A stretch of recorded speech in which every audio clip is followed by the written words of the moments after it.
Hi and welcome back to the Common Problem series. So in this video we're looking at a common mistake or common issue that we see on the coaching front, is that often people tend to bring their arms inward to try and feel like they're going to create a flat swing. So this client here, he's been working on bringing his arms and his hands inwards here, which actually keeps the club too far, what we call outside his hands here.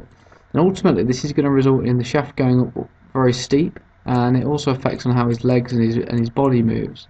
So in an effort to swing less steep or more inside or shallower coming on the downswing, which is normally associated with the draw biased ball flight, then he's actually made the swing steeper.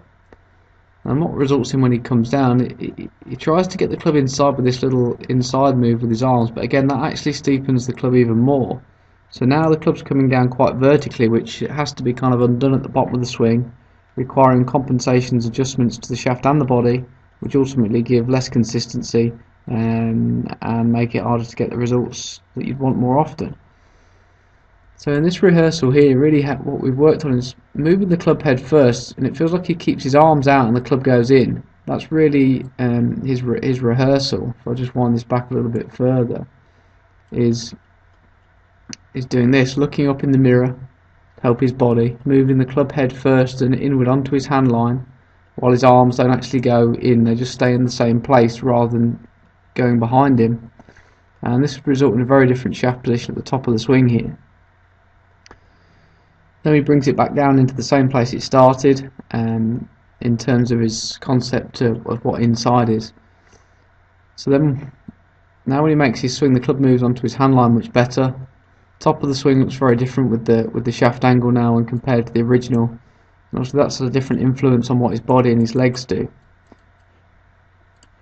So the new one, when he comes down, the first few frames the club gets to a much shallower plane quicker, which is advantageous because it requires less adjustments at the bottom of the swing.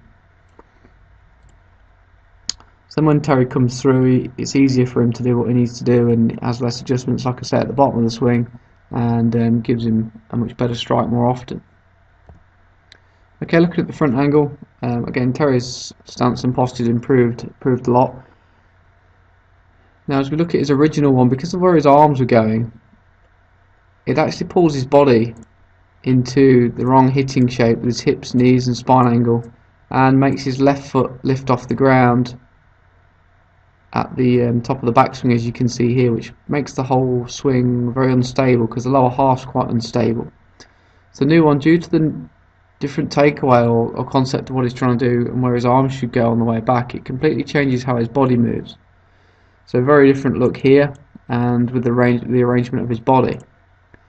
So again, as we refer to the old one, as Terry comes in, he has to jump his body and his knees, jump over very quickly, which ultimately adds to the impact position breaking down with his wrists and arms, and it's hard for him to actually follow through correctly, even though he's trying to turn through the shot.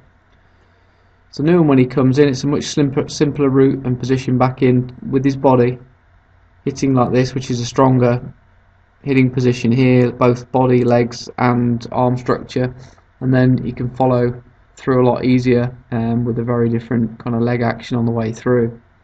So really the lesson here is be careful of how you're trying to create a shallower, flatter, more inside swing, because often how you feel it would need to be created or achieved is actually the opposite. So something to think about there.